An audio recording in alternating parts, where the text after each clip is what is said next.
All right, Gussapolooza 2024. Thank you. Welcome, everybody. And for those folks at home, welcome. We're at the MTAV Barn Stage, the Multitech Audiovisual Barn Stage. They are the key sponsors for this area. They're a key sponsor of the live stream that you're seeing at home. All this equipment and gear, look them up for sure. They are worth your while. Now we're going to introduce Noam Halberstadt. He's began his music career at 16, playing guitar professionally with local event bands. 2015, he launched his own project called Human Index and toured Toronto for a year, transitioned into music recording and engineering, joining Revolution Recording and working with renowned bands like Alexis on Fire, the Headstones, Strumbellas. Experience as an engineer highlighted the gap in musicians' understanding of marketing, prompting a shift into music marketing for him. He now specializes in music marketing, driving innovative campaigns and exploring the intersection of AI creatives and music advertising. So make sure to connect with him on LinkedIn and look him up on his socials. Without further ado, here's Noam. Awesome. Thanks for coming, everybody here and everybody online as well.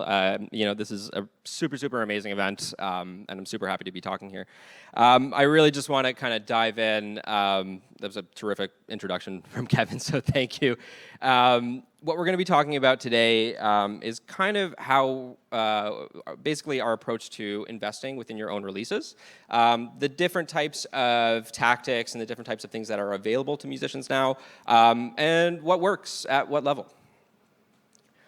So the first thing that I really want to talk about is PR, because for a lot of people, they don't really quite understand what the purpose of it is and how to use it properly and really at what level to bring in a PR campaign. What is PR? It's basically public relations, essentially getting your name to specific people within specific niches. That's essentially how I see it. So really, it comes down to things like playlisting, blog pitching, radio pitching, anything that you basically be speaking to an individual about your music. That's kind of PR.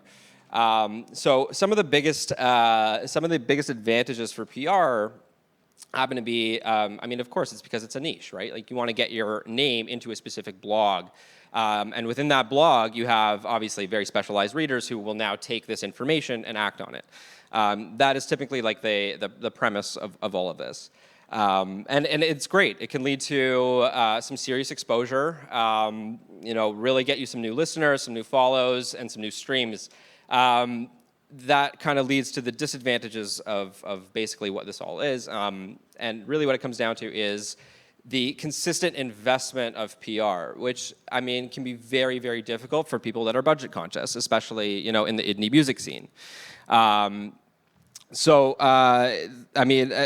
Amongst other things, there's probably one of the main issues other than that would be actual viewership and readership. Like blogship has gone down like crazy. We're not living in the same world that we were 10 years ago. So really, it's a very different sort of understanding of how to get your name out there. And PR, again, it works, but doesn't always work for people who are just up and coming, and tends to be very expensive. And really requires sort of a long-term understanding and a long-term investment of that. So really over years of investing into this sort of concept, this sort of ideology of where you have people kind of coming to blogs and reading it. And really at that point, you start to see some sort of increase in your overall audience. A big part of PR is playlisting. So much so that I'm pretty sure it's the most common question that I get asked when I'm talking to prospective clients. The first thing they ask me is, do you pitch me to playlists? To which I kind of at this point have to say yes, but only because I have to. So I have a specific network of playlists that I pitch people to, but I don't like to use it. I don't like third-party playlisting. I don't think it really works on a mass level. But really what it does is it helps you boost your initial release. So if you have a release and you set up this sort of playlisting schema with a third-party playlister, really what you're going to see is an increase in streams specifically, but very rarely do you actually see your overall following increase, which is really what you want to do. You want to develop an audience. You don't want to just get people to listen to your song and move on. A big problem with third-party playlisting happens to be that people really typically listen to them in the background.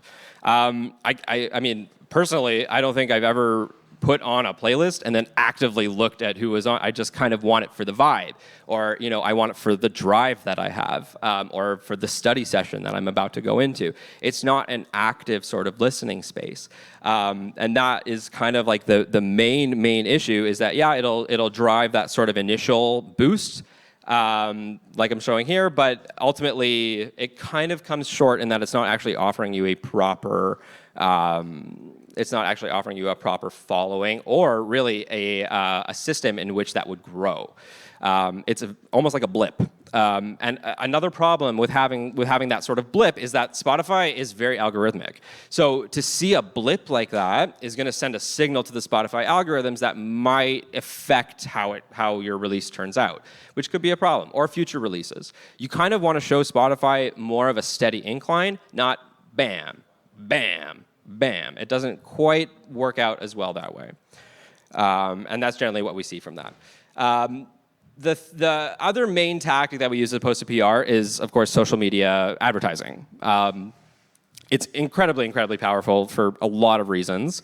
One of the biggest reasons, one of the biggest benefits, is that it actually grows every single metric. So when you're thinking about, I want to grow streams, or I want to grow followers, or I want to grow on saves, I want to get more playlist ads. Like, these are all specific objectives that you would necessarily have to think about specifically. Let's say if you're going into a PR campaign, you need to actually specify those goals. When you're using meta advertising, it actually hits all of them at once, which is crazy. It kind of blew me away when I first started using them in the schema that I'm using them in. You end up seeing an increase in streams, you see an increase in followers, but I mean, more than that, you see an increase in saves, which is the actual listener's intention to listen to you in the future. So now you've not only created one stream, but likely multiple. So these are all things that basically fall under kind of the meta umbrella in terms of objectives. So from my perspective to the indie artist is that it kind of makes sense to do that as opposed to PR on the outset, just because of the broad reach that it basically tends to give you. Another huge benefit is that the people that you're bringing in are highly targeted to what basically you're looking for, not necessarily conforming to a blog or a list or their particular viewership. You create the traffic. You figure out who is listening to your music based on things that are similar to you, that you know. And these are all very important because when speaking with other companies, with other marketing agencies or PR agencies, it's important that they understand your specific image, your brand, your aesthetic, your sound, more importantly. There's really nobody that knows that better than you. So ultimately, you basically take all of that on your own in a good way, and you're able to drive this traffic that's like, you would never see it otherwise. It's a very, very, very powerful tool in terms of very finite targeting. And you're also able to test different markets, like very agilely. You can kind of go from, I want to see what's going on in the States versus, let's turn on Australia and see what's happening there. Or maybe we make an ad for Europe and see how Europe is treating this. So there are so many different ways that you can kind of tweak your targeting and test different markets, really just at your fingertips without having to invest in a larger company to do all of this work for you. So budgeting is another amazing thing that kind of puts it above pretty much anything else when you're at the beginning of investing in music because it's so scalable. There's generally speaking a kind of a benchmark for what you would like to invest or what you should be investing in terms of like what you're going to get in return on your data. But ultimately, it's one of the most scalable things that you can do. So you can start by doing $5 a day, move it up to $10 a day, bump it up to $20. And maybe next week you lose your job, so you cut it, and it's fine. You can pick it up again next month. So it's one of those things that you're not necessarily pigeonholed into. I need to do this. I need to do this. Like you can turn it on. You can turn it off. You can. It's one of those things that's super flexible for you. And really, depending on where you are in your career, it can seriously give you the push that you would need. For the budget that you have, which is really what we're going for because, in this industry, budget is such a big thing. So I just want to get into a specific case study. we had an artist come to us. She hadn't released an album on a mass scale. She had done singles here and there sporadically, never really worked out for her. So the incredibly interesting thing about this graph is you can actually see, and this is one of the reasons why I use it, you can see where we turn the ads on and off, which is pretty funny. So November, we turn them on. You can see the increase. And then we turn them off in December. And then in January, we turn them back on. You can literally see that those spikes correlate exactly from when we actually made those ads. And again, as you can see, she had a few releases and a couple of different ad campaigns going forward, and it continued to climb on a very steady pace as long as we were running the advertising.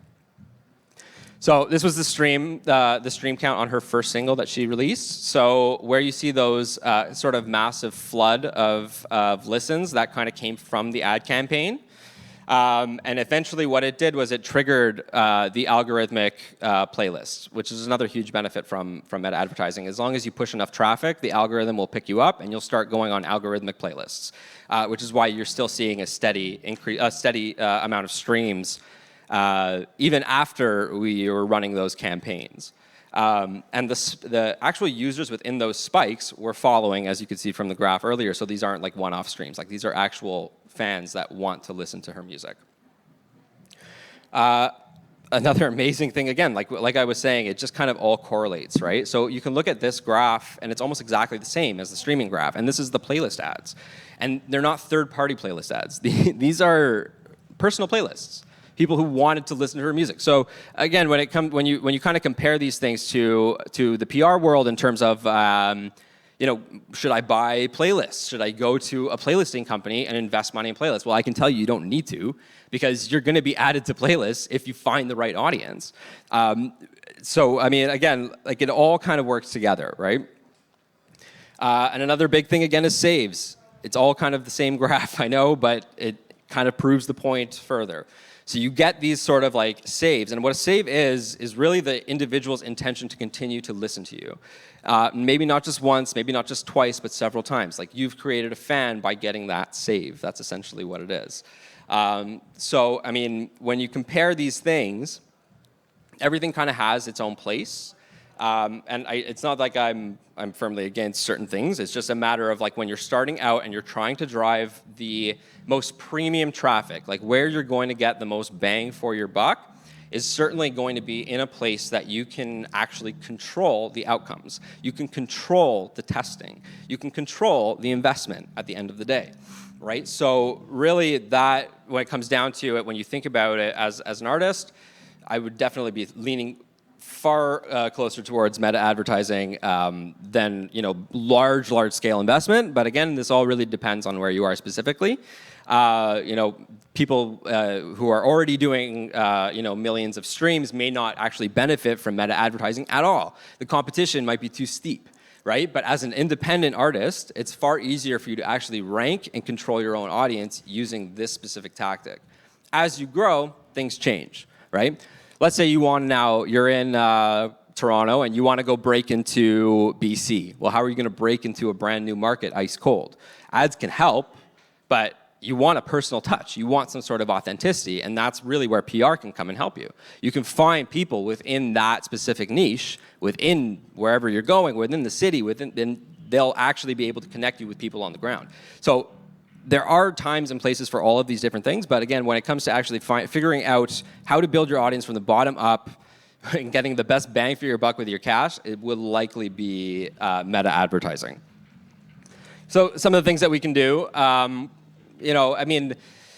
understanding social media, going out and listening to music marketers. There's a whole bunch now on YouTube that you can basically just listen to, and they have some fantastic advice.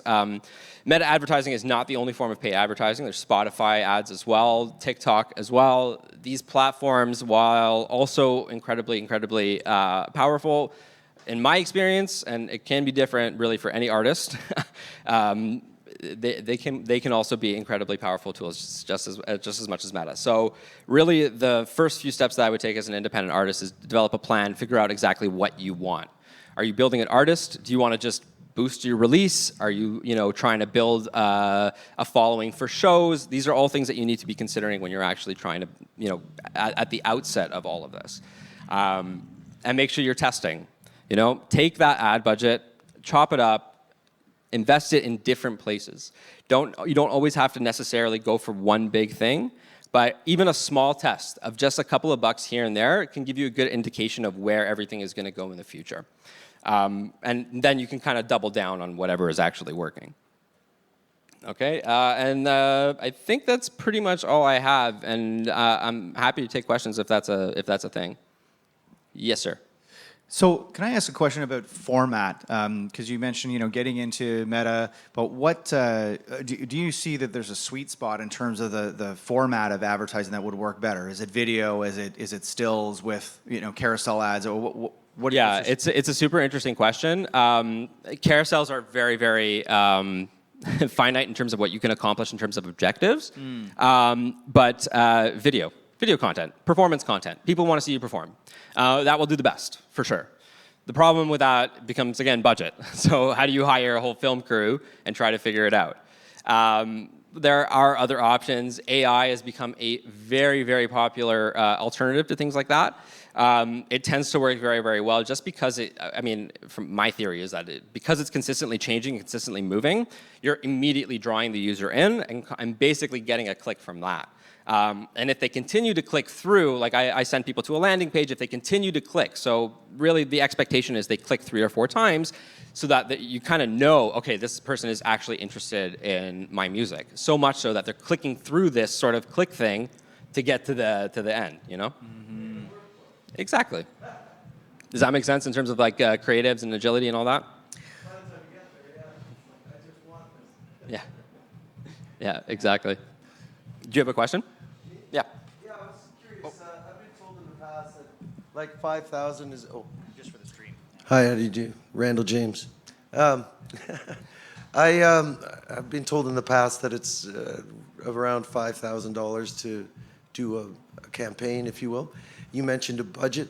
Do you have a recommendation based on the Meta platform? Where to start? Yeah, so again, it's really about what you want to accomplish, and then essentially you would basically break it down from there. So like if you wanted to run a Meta campaign specifically, I usually recommend similar to Spotify, it's about $250 to $300 per track to advertise something like that, and with that you'll generally get enough data in order to make any sort of like concise decisions going forward. If you want to do anything extra, again, you have to just understand that you'd have to flex that budget out, right? So if you have a YouTube video, for example, that's an additional budget. If you want to promote that video on Facebook specifically, that's additional. You know what I mean? Like, so it's very, very dependent on what you want to get done. So like a full-blown campaign, you want to do music video promotion, all of that. I mean, I'd probably think you're getting close to $5,000. It's good the way you break it down, though, because it gives you a chance to be, pick the right thing. You can choose it, right? Yeah. Like it's kind of like I'm interested in this and this right now, so that's Some people don't always come out with a music video, or they don't have a music video to the quality that they would want to necessarily invest, a couple $100 in. You can skip it. Just you got to think about budget. It's all about what you can do. Yes. You got to pass the mic. Can you get classes on how to run that Meta thing? Because it just never works the way I try to get it to work. And then they change it when I figure it out. Yeah, that's the thing with Meta. It's always changing, and it's glitchy beyond all belief. I'm certainly happy to chat if you want afterward. Cool. Yeah.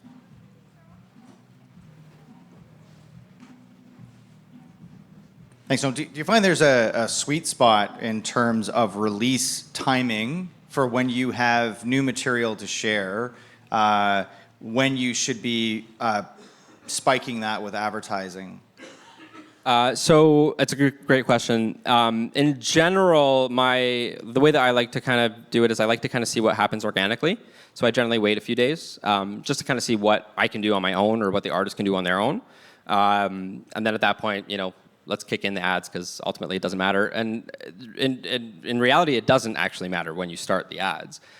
It's going to be effective regardless. Like if let's say you have an older release that no one ever listened to that you love, put an ad on it. It's going to do well. You're going to get traffic. It's the way it goes because, in the user's mindset, for them, it's new. For them, it's brand new. And when they see that ad, it's like, oh, this is a new song for me. Like, it doesn't really matter when it's released.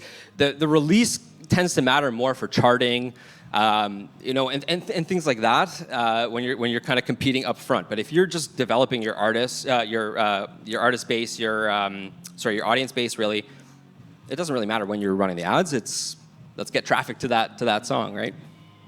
Yeah, thank you for that. And a follow-up question is, do you ever find that there's a sweet spot where you're doing a collaborative campaign leveraging Spotify playlisting, like using Spotify natively as well as accompanying with a meta campaign? Yeah, we do that quite often. I mean, I work with another marketing agency called Dotted Music, and they have done extensive research in terms of like what they're comfortable using in terms of playlisting, because like that in and of itself is a whole crazy thing because it's so difficult to understand like who's actually legitimate in this business.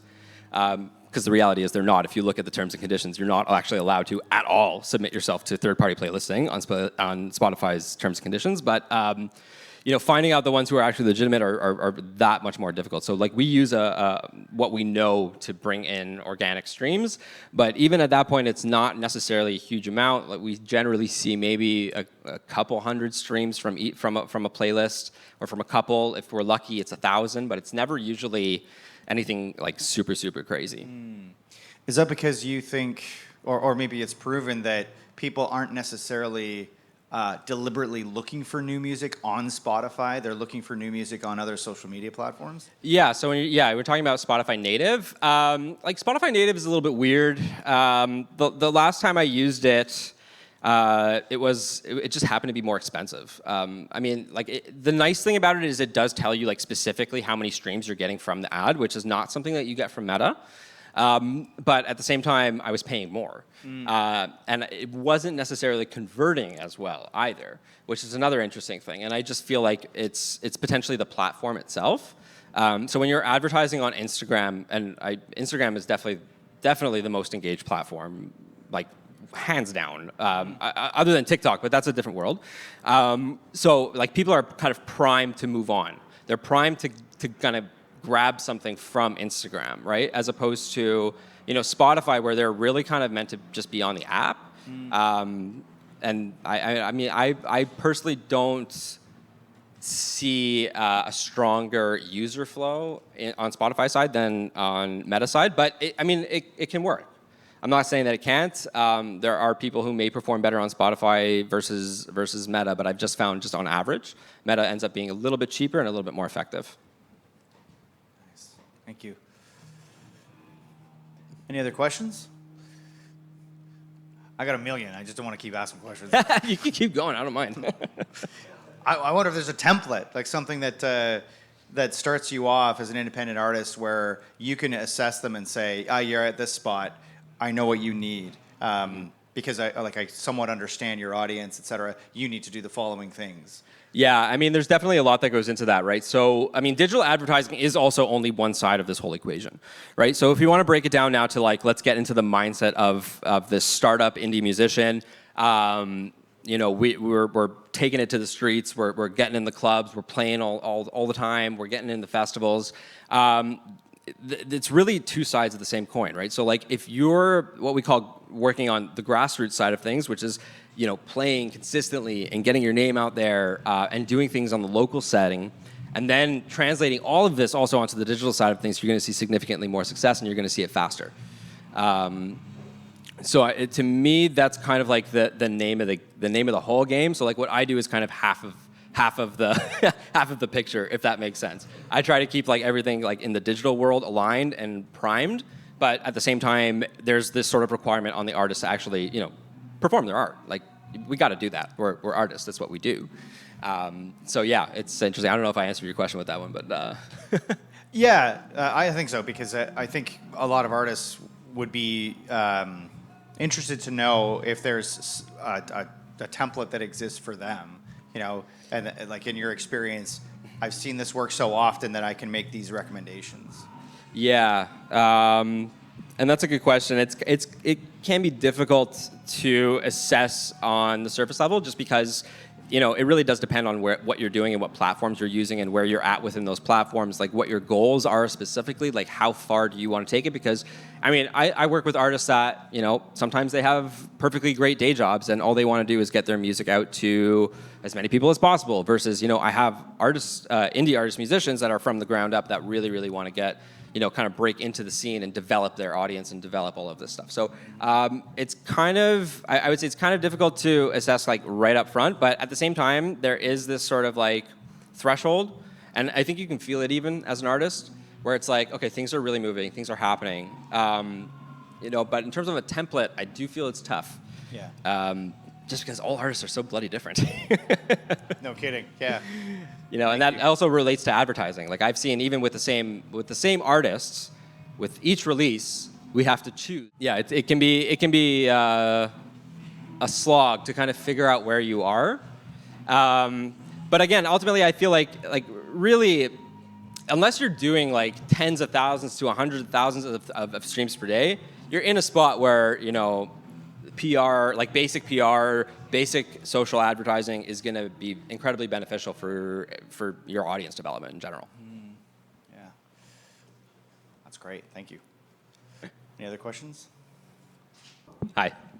In terms of PR and outreach, what would you say would be the best strategy? Like, would you find publications that fit your niche Absolutely. and then, Yeah. let's say you're releasing a single, like what would you reach out to them a month before? I know there's like press kits and stuff that you can send them. Yeah. So definitely a month is a good it's a good place to start. The earlier you prepare for PR, the better. In my experience, so like the more you have your pitches kind of like, and actually this is interesting because it's kind of like part of the intersection that I use kind of with AI, because AI really helps with pitching and takes a lot of that slog away. I would probably say a month is a good place to start, and certainly, don't be pitching yourself to people that have no interest in your music. Research, find your niche, and invest strategically. Because the PR world is tough. It's very, very difficult, and especially to get an immediate return, it can be an issue. So research is definitely very, very key. I have a question when it comes to populating Meta specifically, I guess, about your audience demographics. If you as an artist have collected an email list, et cetera, but you're not really sure, like just from that information, what the demo is. Do you have recommendations on how to pull that into Meta? That's super interesting. I don't particularly with an email collection, but there is another form of data collection that would really help with Facebook, and it's utilizing your Facebook pixel. So the way that I run Facebook ads, I may as well break it down. We run it through basically what we do is we set up what's called conversion campaigns. So a conversion campaign would be something like a sale or a lead or anything like that's very specific and that can be tracked. So the way that we end up doing this is we do it through a landing page. So from the ad, we send the user to a landing page that has our Facebook pixel encoded in there, along with the conversion API token, which is also incredibly important, but maybe just skipping over that for now, because that's a rabbit hole. We then basically, the landing page that we use actually has like this sort of like already custom conversion for Facebook. So like I don't really have to do anything there. It's nice and easy. I drop in the pixel and you're good to go. As soon as you click on the, let's say we're doing a Spotify ad, I will only put Spotify there just to kind of hone in the focus. We target specifically Spotify, like people who are fans of Spotify as an interest on Facebook. And what we do is we basically force the user to click 3 times. We click first on the ad, we click second on the landing page, we click third on Spotify. So that 3 times, number 1, roots out bots. Number 2 tells us that the individual is actually interested in what we're doing because they click through 3 times. I hate clicking through stuff, so if I do it, I generally like you. From that point, that's sort of structure that we have, and then we would basically be looking at the metrics to see exactly what's happening. So like our average cost could be anywhere from like 90 cents to 20 cents, really depending on the popularity, of the creative or of the song. And within that, there's so much that you can test, right? Like you can test different parts of the song, different aspects of the video. And essentially, it's part of like now the best practices is that you're using 3 or 4 creatives and you're testing them against each other in order to see what's actually working. So that's kind of like the whole structure of it. Nice. I'm sorry, I'm going to keep going just because I'm fascinated by this. But in terms of retention, the artist ultimately needs to retain the relationship with the... Yes. Right? Sorry, I missed. I went on a tangent and then I forgot where I was going. But I found out where I was going. So essentially what we're doing is we're collecting data. That's the important part here. And that's the thing that artists don't really think about in general when they're advertising. They just kind of see the money fly away. But really what you're purchasing is intent. You're purchasing the user's intent. Like you have now this pool of individuals that you can what's called retarget. And you know, if you have merchandise, you can sell them merchandise. They gave you a stream. They followed you on Spotify. The very least that they can do is buy a t-shirt from you. You know? Like that's sort of the idea. And it does work because these are individuals who are actual fans that want to support you. Right? And that's part of what the meta advertising does in terms of targeting and all of that. And yeah, in terms of data collection and retention, audience retention, stuff like that, like it's so key. And if you want to start, you know, getting an early return on your investment, start collecting your data now. And you don't necessarily have to do that with like Spotify conversion ads, but you could do that with boosting your posts. $5 here, $5 there, seeing what comes in. At a certain point, you're going to develop this sort of mass of data of interested people who like your content, who like your music, right? That's, to me, that's like probably the, in this indie world of the battle against, you know, indies versus the labels, that's going to give you the biggest edge, for sure. Because when you think about, you know, like advertising budgets and things like that labels invest, you're looking at like tens of thousands of dollars, which is just, you can't possibly compete at that level, right? So you have to try to find ways to kind of create these other revenue streams, and data collection is so crucial in that. Thank you. Hello. Hey. Do you have any lessons that you learned from campaigns that might not have gathered the results that you were hoping for? Definitely. Actually, I'm running a campaign right now that's been particularly difficult. To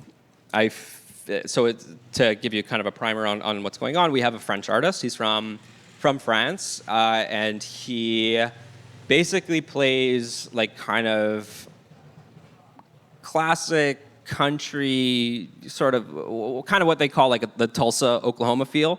So kind of akin to John Mayer or certain aspects of Eric Clapton. Similar to that genre, which is not super popular in France, unfortunately.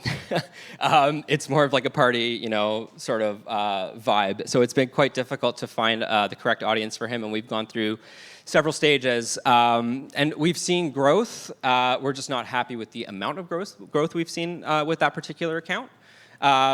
And interestingly enough, we're actually, unfortunately I can't tell you the end of the story because we're still in the middle, but we are now pivoting from the creatives that he was providing us, which is pretty basic videos of, you know, like him singing on a wall, random wall somewhere, you know, kind of just singing the song, and the camera would pan around, you know, and stuff of him in the studio trying to record. It's not really working out as well as we'd like it to, so we're going to try to move over to AI and see what sort of effects that would have on the cost.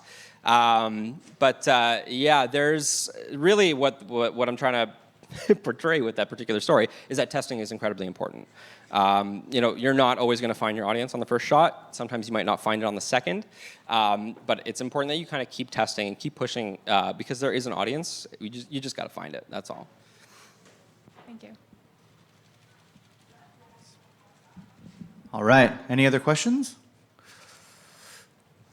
That was fabulous, Noam. Thank you so much. Thank you all so much.